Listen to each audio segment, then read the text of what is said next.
Halo sahabat Mechanical Engineering, selamat berjumpa dengan Gusti Mechanical Channel.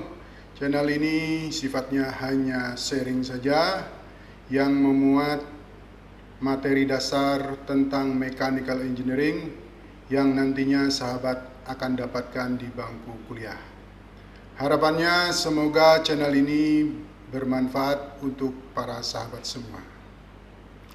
Namun sebelum ke materi, dimohonkan bantuan sahabat-sahabat semua untuk melakukan subscribe, share, dan like, serta jangan lupa mengaktifkan tanda lonceng sehingga para sahabat semua akan mendapatkan notifikasi video baru dari channel ini.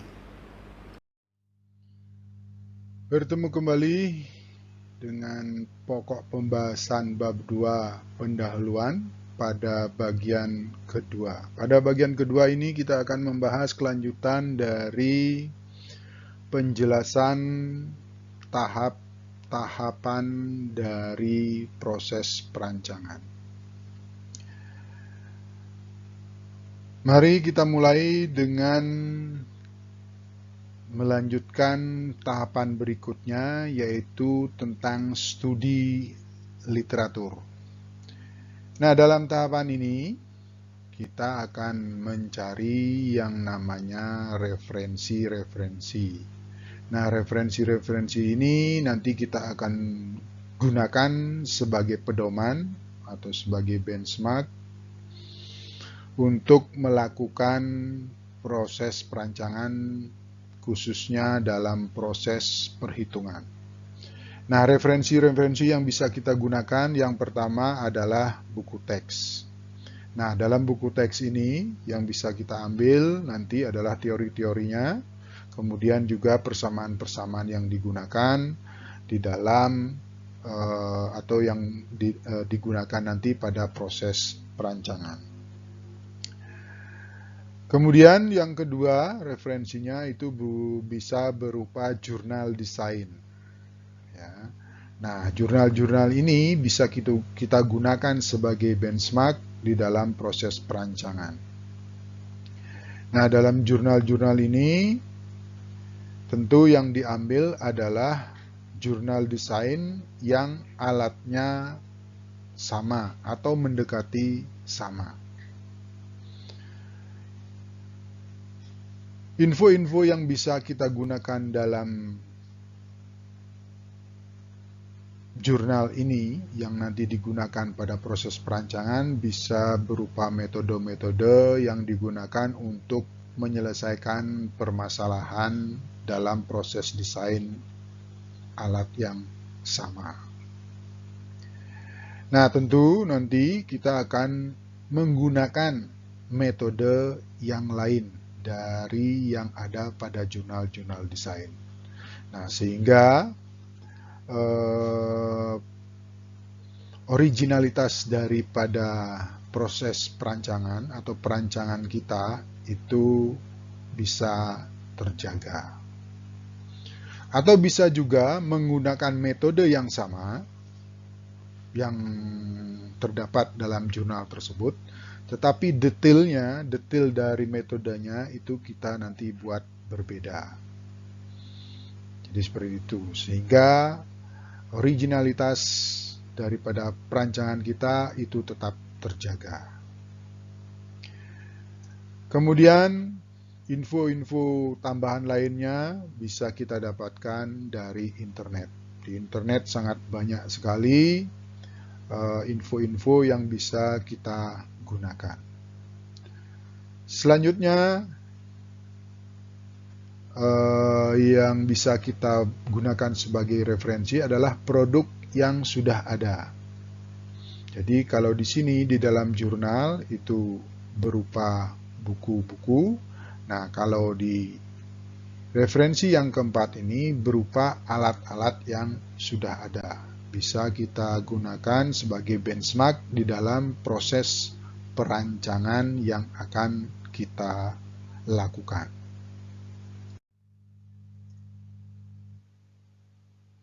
Selanjutnya yaitu berupa gambar pra-perancangan. Nah, dalam langkah gambar pra-perancangan ini kita akan membuat gambar teknik yang sifatnya sementara. Ya, bisa berupa dalam bentuk sketch. Nah, sketch ini bisa berupa freehand sketch, bisa juga yang bukan freehand sketch. Nah, dalam gambar pra-perancangan di sini itu akan memuat tentang gambar susunan. Ya, gambar susunan, kemudian gambar komponennya beserta keterangan-keterangan yang dibutuhkan seperti dimensi dan lain sebagainya. Nah, dalam gambar pra-perancangan karena di situ ada gambar susunan dan gambar komponennya, maka info yang tercantum dalam gambar pra-perancangan di sini yaitu berupa komponen-komponen sementara yang digunakan. Ingat, gambar pra-perancangan sifatnya sementara karena nanti setelah dihitung, maka komponen-komponen ini bisa berubah. Jadi komponen-komponen sementara di sini adalah komponen-komponen pokok yang dibutuhkan agar alat tersebut bisa berfungsi.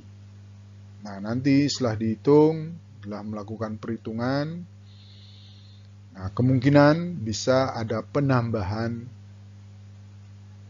jumlah komponen. Ya, jadi gambar perancangan sifatnya masih sementara. Itu yang disebut dengan sifatnya masih sementara. Kemudian infonya adalah tentang dimensi komponen masih juga dalam perkiraan. Ya, jadi umpamanya poros yang dibutuhkan panjangnya masih dalam panjang perkiraan, kemudian diameternya juga masih belum pasti. Nah, kepastian dari hal tersebut bisa nanti ditentukan pada saat kita melakukan langkah perhitungan. Kemudian karena di dalam gambar pra-perancangan ada gambar susunan, maka info yang tercantum dalam gambar susunan adalah info bagaimana cara merakit dari komponen-komponen yang digunakan.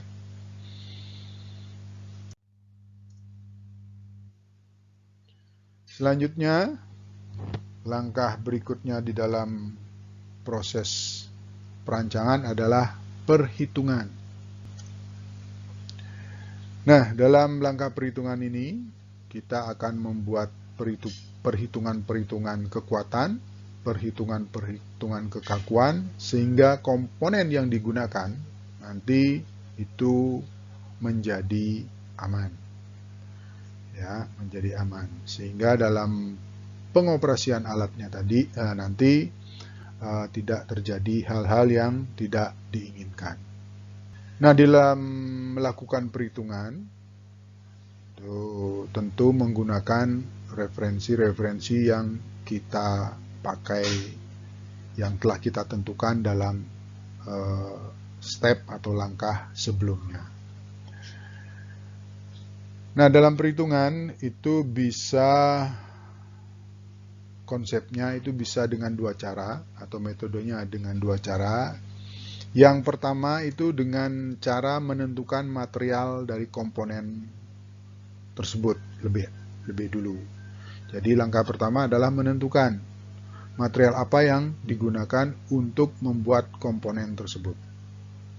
Ya, nah kemudian cara yang kedua yaitu menentukan ukuran komponen terlebih dahulu. Jadi ada dua cara. Jadi pertama adalah menentukan materialnya dari komponen tersebut terlebih dahulu atau menentukan ukuran dari komponen tersebut lebih dahulu. Nah, dengan cara yang pertama di sini menentukan material komponen, nah, kemudian kita hitung kekuatannya, kekakuannya, sehingga kita akan mendapatkan ukuran dari komponen tersebut atau dimensi tersebut. Nah, sebaliknya, kalau kita menentukan terlebih dahulu ukuran dari komponen tersebut, kemudian dilakukan perhitungan-perhitungan, maka kita akan mendapatkan material apa yang bisa digunakan untuk membuat komponen tersebut agar aman. Jadi saling terbalik di sini. Nah, biasanya dalam melakukan perhitungan caranya itu seperti itu. Ada dua, yaitu menentukan material komponen terlebih dahulu atau menentukan ukuran komponen tersebut terlebih dahulu.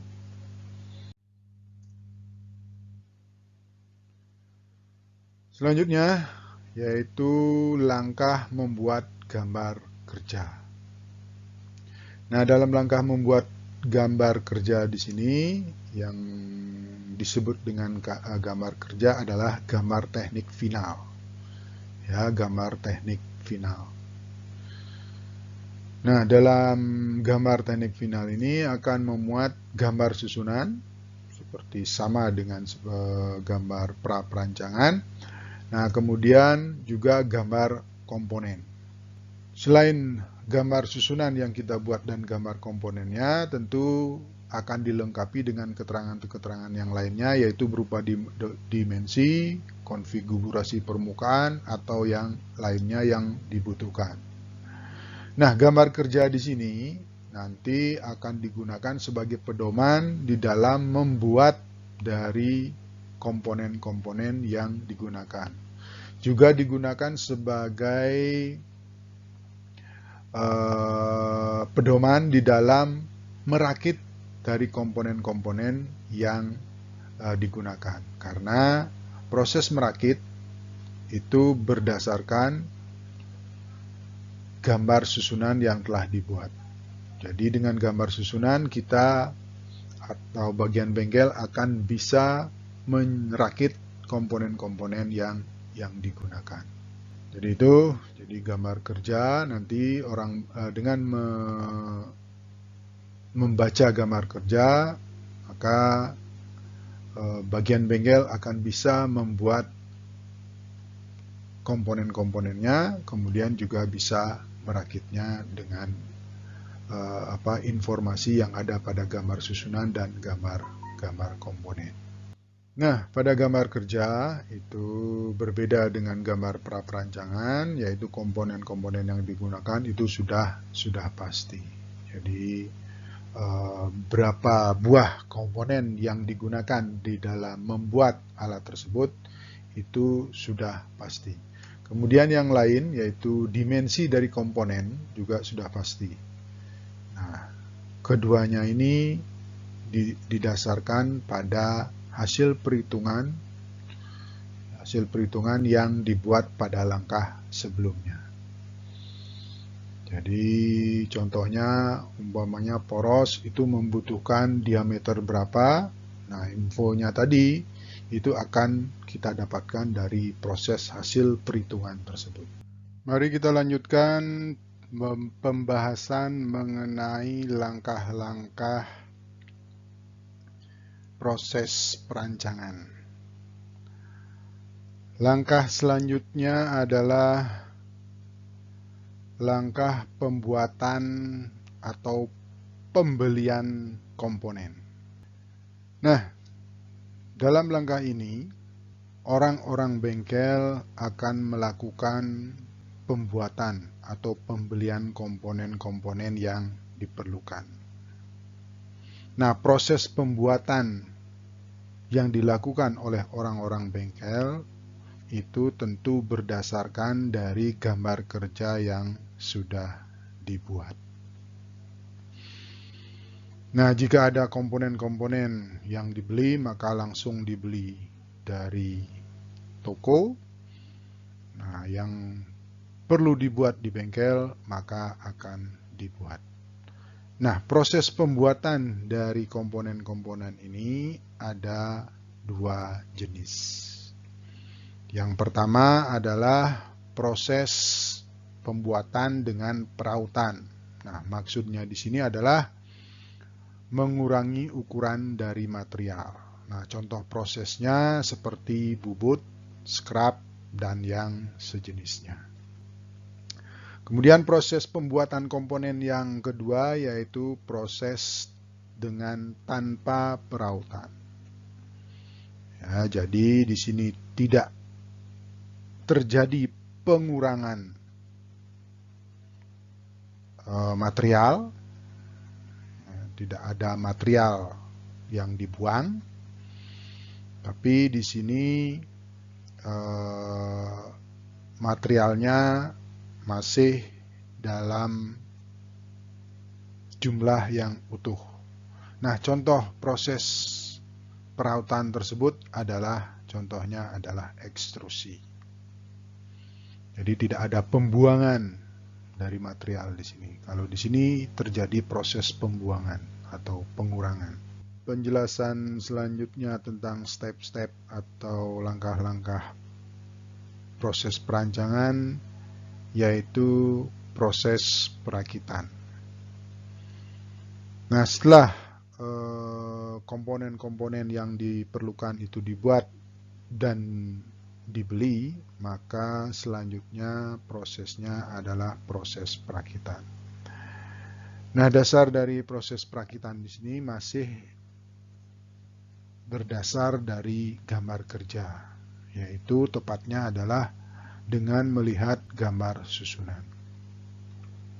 Nah, dengan melihat gambar susunan ini, maka komponen-komponen tersebut akan dirakit atau dalam tanda kutip disambung. Nah, proses penyambungannya ini itu ada dua, yaitu yang pertama adalah proses sambungan permanen, ya, contohnya las, keling. Kemudian proses sambungan non permanen atau sementara, contohnya pakai pasak, pakai baut. Nah, itu kira-kira proses yang dilakukan pada proses perakitan. Selanjutnya, setelah proses perakitan, step berikutnya adalah pengujian alat. Jadi, alat ini kemudian kita lakukan uji atau percobaan atau dicoba untuk difungsikan, dicoba untuk digunakan. Dalam tahapan ini tentu kita akan mencocokkan dari alat tersebut dengan tujuan dari perancangan, apakah sudah terpenuhi atau belum. Nah, jika sudah terpenuhi maka sudah beres, tetapi kalau belum terpenuhi maka dilakukan revisi-revisi seperlunya. Jadi bisa kembali ke langkah sebelumnya. Nah, kalau sudah oke, tentu proses berikutnya atau langkah berikutnya adalah proses pembuatan laporan. Ya, dari proses-proses sebelumnya, kemudian kita melakukan atau membuat sebuah laporan.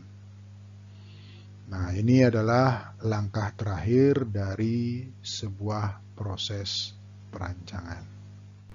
Demikian pembahasan materi untuk kali ini. Jika para sahabat ada komentar, pertanyaan, saran atau ide, silakan ditulis di kolom komentar di bawah. Diucapkan terima kasih banyak untuk sahabat semua. Sampai bertemu kembali pada video selanjutnya.